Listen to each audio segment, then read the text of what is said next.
Hey gorgeous girlies, it's me again. If you're new here, my name is Alex and I'm currently living in South Korea. And if you are not new here, I am still Alex and I am still living in South Korea. So 2 weeks back, I made a video about how South Korea does so many things better than the UK. And in this video today, I am going to talk about things that are happening in South Korea and I'm just like, what? I'm just like, what?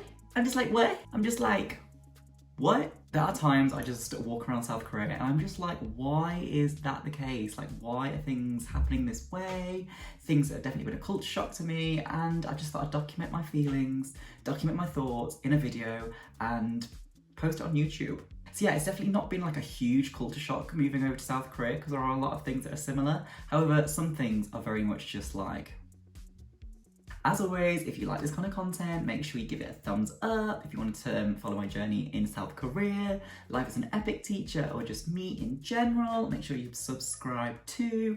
And here we go with things that were a bit of a culture shock to me in South Korea, and whether or not they make sense is up to you. So let's go.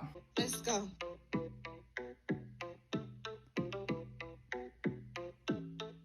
So the first thing that was a big culture shock to me when I moved over here was personal space. So girlies, if you ever wanted your personal space back in the UK, you could have it, you could have your own little bubble and people would kind of like respect that. In South Korea, no. Personal space is not a thing. Wherever you are, like whether you're on the subway, whether you're on the bus, whether you're in line, like people are here. Like there is no exaggeration. People are literally there. Queuing or getting in line, like that's not a thing either. People are literally pushing in front of you, like right up next to your back, and I'm just a bit like, whoa, like I need that personal space. Like I've definitely got used to it now, but when I first came over I was just like, oh my goodness.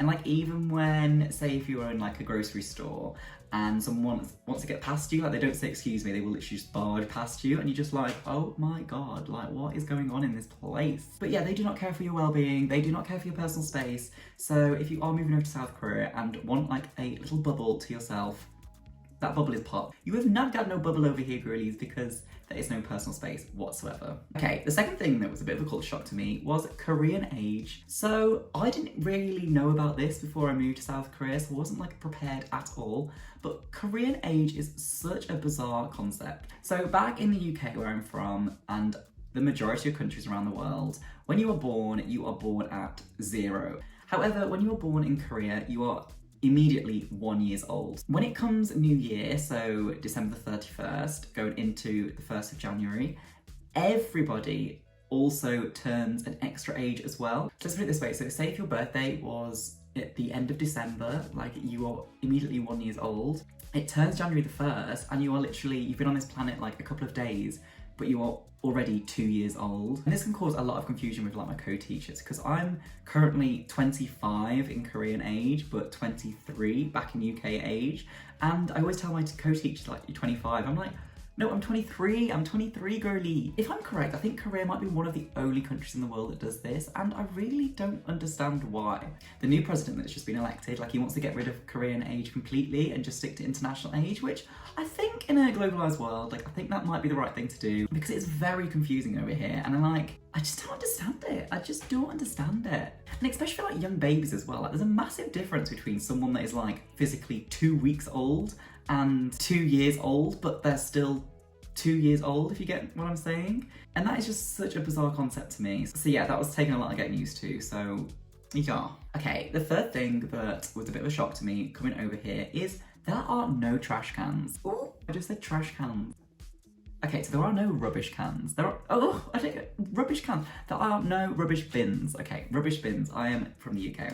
Okay, there are no rubbish bins anywhere. So obviously back in the UK, they'd be like, rubbish bins absolutely everywhere. If you ever had some rubbish in your hand, you just put it in the bin and it's all good.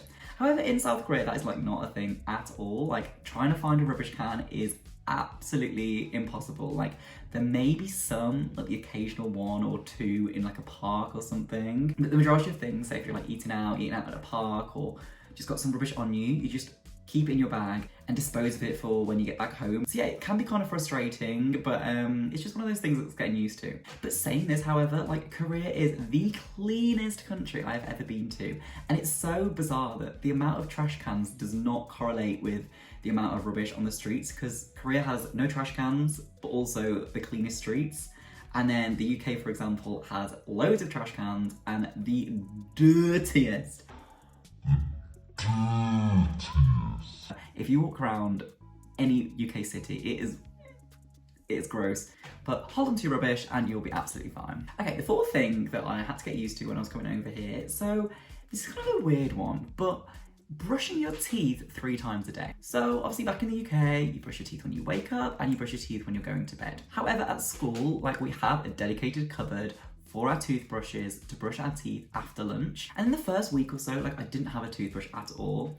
And then I just saw all my co-teachers, they were just like getting up and going about their business with a toothbrush, and I was like, am I missing something? And I just sat there awkwardly and I felt really unhygienic, because I was just like, okay, I think I might need to bring a toothbrush into school because these people are brushing their teeth 3 times a day. And I totally get it, like it makes complete sense to brush your teeth 3 times a day. Yeah, it's totally a thing that I've got used to now, but I think it should be implemented back in the UK because I'm loving brushing my teeth 3 times a day, so thanks for that, Korea. Oh, so this is another school-related one in particular. So the 5th thing that I had to get used to whilst in South Korea is sharing the bathroom with students. So when I'm saying this, like coming from my UK kind of mind, it's like, what the hell? Why the hell would you share the bathroom with students?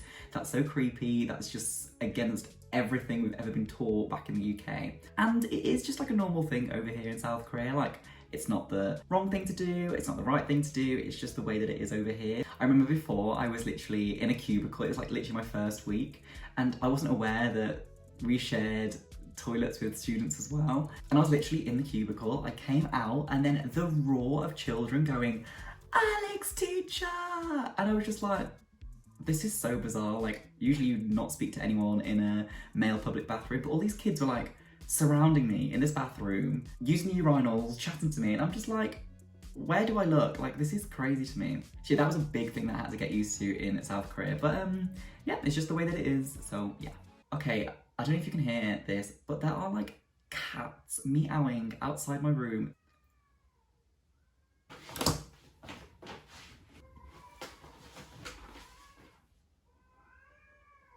Oh my god, I don't know if you can hear that, but oh my god. What's going on, kitties?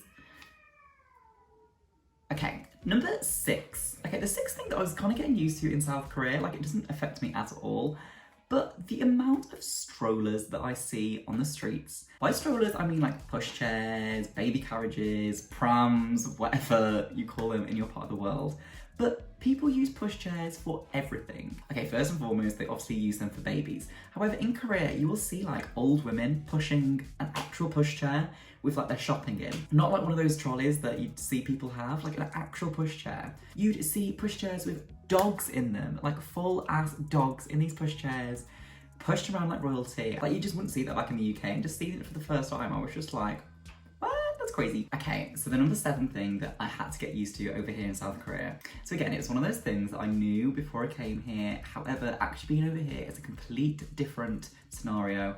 However, bowing. So when I meet anybody, I am literally the type of person to just go up and hug them. I would literally like hug random people. Like when I was working at a restaurant, I would sometimes hug the guests. Like, what? I'd even be in my right mind if I'd be like in a job interview, I'd probably like hug them. I always hug my friends. I'm definitely a hugger. And obviously in formal situations, you should probably like handshake someone, and I absolutely hate handshaking. Like my wrist is so limp that whenever I like shake a grown ass man, I'm very much just like, it's my worst fear in life. I hate handshaking. But in South Korea, bowing is very much a thing. So walking around school, I'm very much just like, so whenever you see a teacher, whenever you see a student, so you usually do it when you're someone that's older than you. When I'm walking around school, there will literally be like a wave of students, and they don't do it to any other teacher apart from me, and I'm just walking down the corridor, and then these these students are literally going like this. And I'm just like,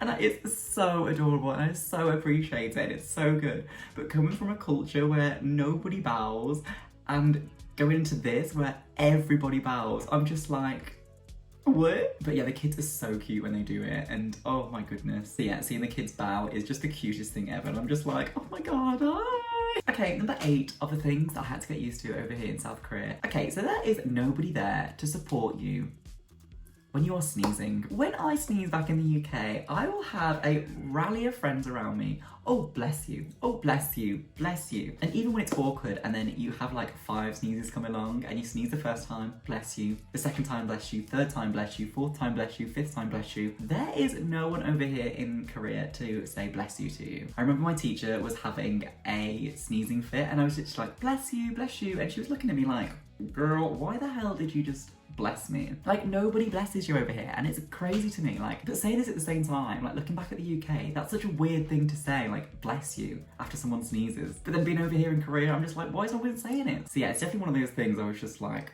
this is strange. Okay, so the 9th thing that completely got me thrown off in South Korea, again, like I knew it was a thing before I came over here, but Korean people are so forward. They are so forward in every conversation that they say. So if I'm meeting someone new, so like a new teacher in my school or just someone in general in a formal situation, they will very much introduce themselves as their name, if they're married, how many kids they've got, their blood type, their personality type, and I'm just like, whoa, I've literally just met you and I know what your blood type is. Like, that is like so intense detail. Like, it's just something that I'm not really used to, and it's perfectly fine. Like, there's nothing wrong with it at all. But it was something that I was very like, oh my goodness about. But yeah, I've definitely got used to it over here. Like, it's not a thing to me anymore. But also, like, a word of warning, Koreans will not be afraid to tell you how you are looking truthfully. So the amount of people that have just said to you, wow, you are so skinny. And I'm really not too fussed by that at all. Like, I am skinny. But at the same time, they will gladly call out people like, wow, you are so fat. And it's just a thing, like, it's a compliment thing. It's not saying like, oh, you're fat as in like a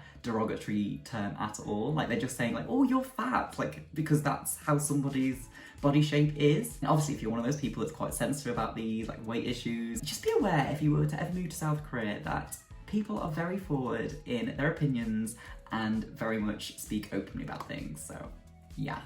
Surprise! Oh my god, that's so funny. So I am such a bad YouTuber girlies. So after the 9th one, the camera cut out and I didn't realise. So here I am giving a send off for this video and a closing remark. So yeah, I guess you'll just have to imagine and think of a 10th thing that I am struggling with here in South Korea, and maybe just leave a comment down below what you think it was. Sorry about that, girlies. But as always, if you enjoyed the video, make sure you give this video a thumbs up. If you want to see some more content, make sure you subscribe too. I've got a couple of videos planned. I've got a couple of weekends away that I'm super excited for. I've got some more EPIK based videos planned as well. So yeah, make sure you subscribe if you want to see more content. And yeah, if you're watching this in the morning, then have a great day. If you're watching this in the evening, then have a good night. And I will see you again very, very soon. So yeah, bye!